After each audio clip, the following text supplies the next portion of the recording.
When it comes to the topic of unlucky ships, most would think of the RMS Titanic or maybe the USS William D. Porter. However, those ships, though unlucky, have stories far less interesting than the story of the SS Prince Rupert. This ship has been sunk, rammed, beached, razed, salvaged, burned, struck by lightning, and eventually scrapped in the most anticlimactic way possible. The ship's rich and unlucky history began in 1909 when Grand Trunk Pacific Steamship Company ordered the ship's construction. The SS Prince Rupert was designed as a sturdy yet elegant vessel, built to withstand the gales and storms of the northern Pacific coast. The Prince Rupert was 307 feet long with a beam of 42 feet and a draught of 24 feet. The ship displaced 3,380 tons of water.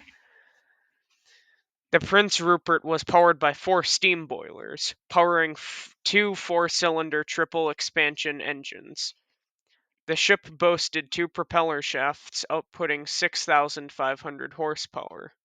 The ship had a top speed of 18 knots and initially used coal as fuel, but switched to oil in 1912. The Prince Rupert also featured 2 bilge keels which kept the ship level in high speeds. Unfortunately, this did not prevent a few incidents in the future. The ship was very comfortable for the passengers, with a total capacity of 1,756 passengers. The Prince Rupert also had room for 350 tons of cargo. Unfortunately, the ship did not have such a smooth operating record from this point forward. On December 28, 1916, the Prince Rupert was involved in a collision with a tugboat in Vancouver Harbor. Later, the vessel was run aground in a gale on Glen Island on March 23, 1917. The ship was moved off the rocks and entered the dry dock for 2 months before re-entering service later that year. On May 1, 1918, the ship's screws were stripped, forcing the Prince Rupert to dock in Victoria. In January of 1919, the ship's mast was struck by lightning while docked in Vancouver Harbor. Later that year, a fire started in the ship's cargo hold, leading to $25,000 in damages. These are just a few of the minor incidents the ship suffered in its early history.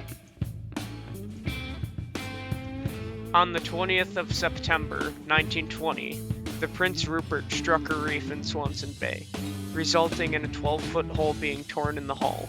The ship was beached, and all of the passengers and crew managed to escape the ship. Unfortunately, as the tide rose, the entire ship was submerged in water up to the upper deck and bridge. The decision was made to raise the ship, as it was only resting in 72 feet of water. The salvage vessel Algerine and 2 1,400-ton barges were brought in to assist with the operation. A cofferdam was constructed around the ship, using up 125,000 feet of lumber and heavy canvas to build. The SS Prince Rupert was then raised from the seafloor and transported to Yarrow's shipyard, where it was restored. The ship re-entered service in 1921. In 1925, the ship was transferred to the Government of Canada to be operated by the Canadian National Railway. On August 22, 1927, the Prince Rupert ran aground again on Ripple Rock. Thankfully, Captain Andy Johnson of Canadian National Railway's competitor Union Steamship Company overturned his rivalry and towed the Prince Rupert off the rocks with his ship, the Cardina. The Cardina towed the SS Prince Rupert back to Deep Cove, where the ship was unloaded safely. The ship was then towed to Burrard Dry Dock by 2 tugboats for repairs. While dry docked at the Yarrows on March 6, 1931, the Prince Rupert began taking on water from a leak in the hold.